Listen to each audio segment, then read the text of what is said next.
And the way I'm going to start, I've just cut up little pieces of my washing up sponge. This is an old one. Please don't use your mummy's new ones unless they give you them, okay? But I'm using the spongy part. And I've told the girls, because we're going landscape, which means that the paper is laying nice and flat, if we take 3 fingers in from the left-hand side, and this is where I'm going to start. So I've got a peg, one which we've coloured in, and I'm just going to dab into my paint, and I'm going to measure in, and this is where we're going to start our first little owlet. Just because I want a little bit of balance here with our page, and we could have 5 or 6 owlets if we wanted to. We're going to have to think up some names as well for our owls. What names would you have for yours? Well, as you can see, I've tried to make this owl about the width of 3 of my fingers. Now, if you've got small hands, add an extra finger in there just for good measure. But I have medium hands, all right? So I now know that my next owl is going to be not the same size. I don't want him looking, or her, the same size as each one of them. They all want to be different. So this one, are we going to go smaller or bigger, girls? Very small, and then the third one very big. Okay, so this one is going to be the smallest owlet. So we're going to make a little tiny one. And that's when I'm going to go squeaky, squeaky, squoo. The girls are shaking their heads at disbelief that their mother is actually making these silly noises. And so what, is this one Bertie? But excuse me, I've got a cold, so I am squeaky. Yeah, the small one be Bertie, and then the big one be Thomas. Oh, now we've got Thomas, and Thomas is going to be super big. So let's go super big for Thomas. And what I want to do is I want to be able to show you a different way of turning your sponge around to get different effects, to create different ways of showing feathers, because owlets are super, super feathery. Now this one, Thomas, is really big. Look at this. In fact, I'm going to have him sitting higher up on the branch. Now he looks like a really big fingerprint, doesn't he? When you look at the shapes of these. I'm going to turn this around now, so I've got the green part, or you might have a blue or a red one, but it's the part that is very, very bristly and can get all the bits and pieces off your dishes. So I'm going to dip this one in now, and this is going to give me a completely different effect. And this is, because it's got its edges, it's going to make things look a little bit more like the stray feather here and there is going to be sticking out. So while we wait for this to dry now, to put a second layer on, I'm going to let you go off and have a bit of fun. Okay, well, to hurry things through a little bit, what I've done is I've done a second layer, and I now have some acrylic paint. I still have my little sponge there in a peg, okay? But I'm going to dab in here, and I'm going to do a snow-covered branch.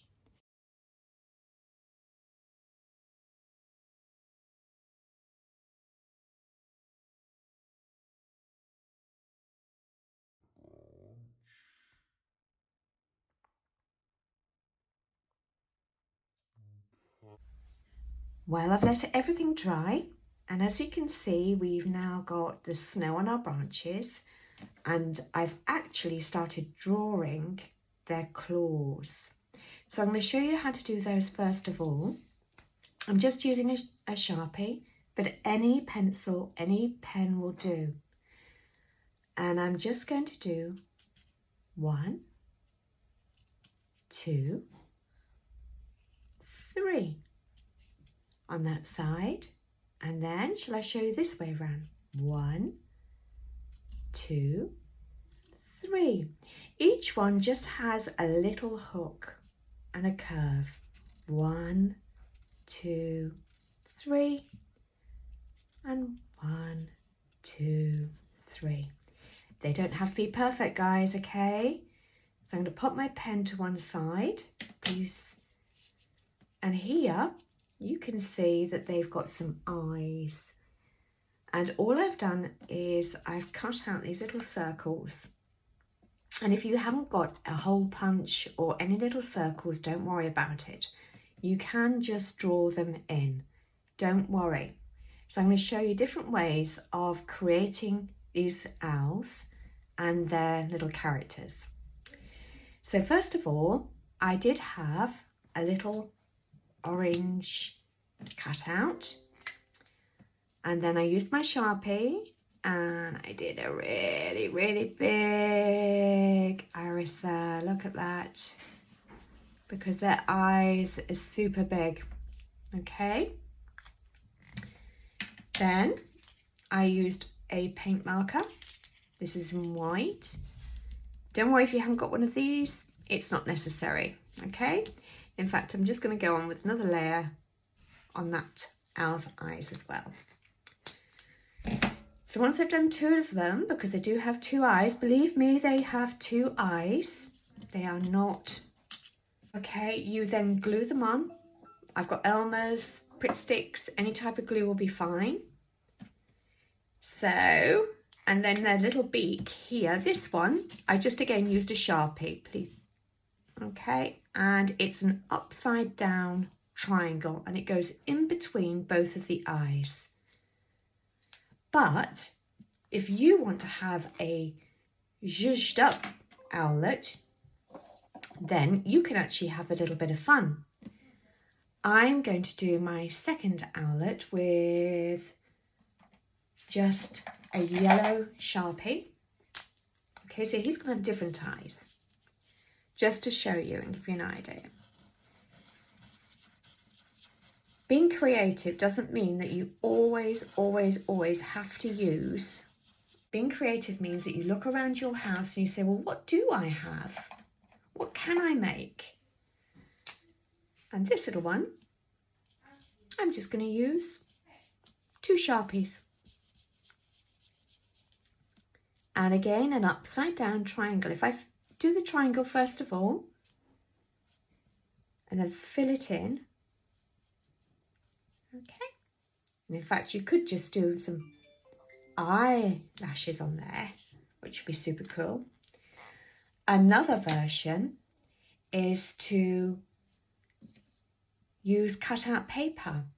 Now I have here a couple of hearts, and I'm, you know, with everything going on at the moment, I think we need to share some love, don't we? So I'm going to stick my third owl is going to have love hearts. Again, these were cut out with, in fact, this was with my Cricut machine. But you can use little hole punches. You can even use sequins, leaves, whatever. Please, just be creative. Have fun, guys, because this is super fun. So 2 little love hearts stuck on there. And I'm going to give them some eyes. Oh, it's a bit slippery at the moment because it's just been glued on. Okay. And then for the nose, again, I've just cut out a tiny piece of card. And I'm going to turn that and put this upside down. Remember our upside down triangle? So pointy part of the triangle goes downwards. Okay, there it is. And so we have 3 different versions of finishing off our owls. Well, I do hope you've enjoyed our little video this week on painting your own owls. Just to recap, we use sponge, just an old sponge and a peg to do this in white acrylic paint or any paint that you've got. And then we used brown paint, and we used a mixture of our fingers and the sponge to create this tree and the branch. We then used Sharpies to do the eyes. We used some little cutouts for circles. And I even used some love hearts. But you know what? Eyes can be made from anything. You've got little sequins here and sticky things that you can decorate.